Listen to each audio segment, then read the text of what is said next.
అస్మద్గురుభ్యో నమ. శ్రావణమాసం ప్రీతిపాత్రమైన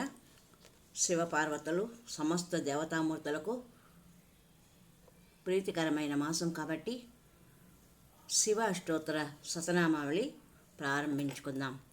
ఓం శివాయ నమః, ఓం మహేశ్వరాయ నమః, ఓం సంభవే నమః, ఓం పినాకినే నమః, ఓం శశిశేఖరాయ నమః, ఓం వామదేవాయ నమః, ఓం విరూపాక్షాయ నమః, ఓం కపర్ధినే నమః, ఓం నీలలోహితాయ నమః, ఓం శంకరాయ నమః, ఓం శూలపాణయే నమః, ఓం కట్వాంగినే నమః, ఓం విష్ణువల్లభాయ నమః, ఓం శిపివిష్టాయ నమః, ఓం అంబికానాథాయ నమః, ఓం శ్రీకంఠాయ నమః,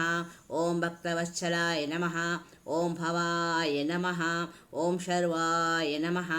ఓం త్రిలోకేశాయ నమః, ఓం శితికంఠాయ నమః, ఓం శివప్రియాయ నమః, ఓం ఉగ్రాయ నమః, ఓం కపాలినే నమః, ఓం అంధకాసురశోధనాయ నమః, ఓం గంగాధరాయ నమః, ఓం లలాటాక్షాయ నమః, ఓం కాలకాలాయ నమః, ఓం కృపానిధే నమః, ఓం భీమాయ నమః, ఓం పరసహస్తాయ నమః, ఓం మృగపాణయే నమః, ఓం జటాధరాయ నమః, ఓం కైలాసవాసినే నమః, ఓం కఠోరాయ నమః, ఓం త్రిపురాంతకాయ నమః, ఓం శాంకాయ నమః, ఓం వృషభారూఢాయ నమః, ఓం భస్మోదోళిత విగ్రహాయ నమః, ఓం సోమప్రియాయ నమః, ఓం సర్వమయాయ నమః, ఓం త్రయీమూర్తయే నమః, ఓం మనీశ్వరాయ నమః, ఓం సర్వజ్ఞాయ నమః, ఓం పరమాత్మనే నమః, ఓం సోమసూర్యాగ్నిలోచనాయ నమః, ఓం హవిషే నమః, ఓం యజ్ఞామయాయ నమః, ఓం సోమాయ నమః, ఓం పంచవక్రాయ నమః, ఓం సదాశివాయ నమః,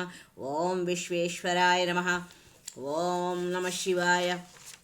ఓం వీరభద్రాయ నమః, ఓం గణనాథాయ నమః, ఓం ప్రజాపతయే నమః, ఓం హిరణ్యరేతసే నమః, ఓం దురాదర్శాయ నమః, ఓం గిరీశాయ నమః, ఓం అనఘాయ నమః, ఓం భుజంగభూషణాయ నమః, ఓం భర్గాయ నమః, ఓం గిరిధన్వనే నమః, ఓం గిరిప్రియాయ నమః, ఓం కృత్తివాసినే నమః,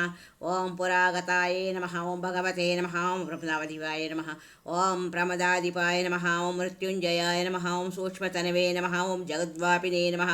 ఓం జగద్గురవే నమః, ఓం వ్యోమకేశాయ నమః, ఓం మహాసేనజనకాయ నమః, ఓం చారువిక్రమాయ నమః, ఓం రుద్రాయ నమః, ఓం భూతపతయే నమః, ఓం స్థాణవే నమః, ఓం మహిర్భజ్ఞాయ నమః, ఓం దిగంబరాయ నమః, ఓం అష్టమూర్తయే నమః, ఓం అనేకాత్మనే నమః, ఓం సాత్వికాయ నమః, ఓం శుద్ధ విగ్రహాయ నమః, ఓం శాశ్వతాయ నమః, ఓం కండపరశువే నమః, ఓం అజాయ నమః, ఓం పాతక విమోచనాయ నమః, ఓం మృడాయ నమః, ఓం పశుపతయే నమః, ఓం దేవాయ నమః, ఓం మహాదేవాయ నమః, ఓం అశ్వాయ నమః, ఓం హరయే నమః, ఓం పోషదంతాభిదే నమః, ఓం అవ్యగ్రాయ నమః, ఓం దక్షాధ్వరహరాయ నమః, ఓం హరాయ నమః, ఓం భగనేత్రవిదే నమః,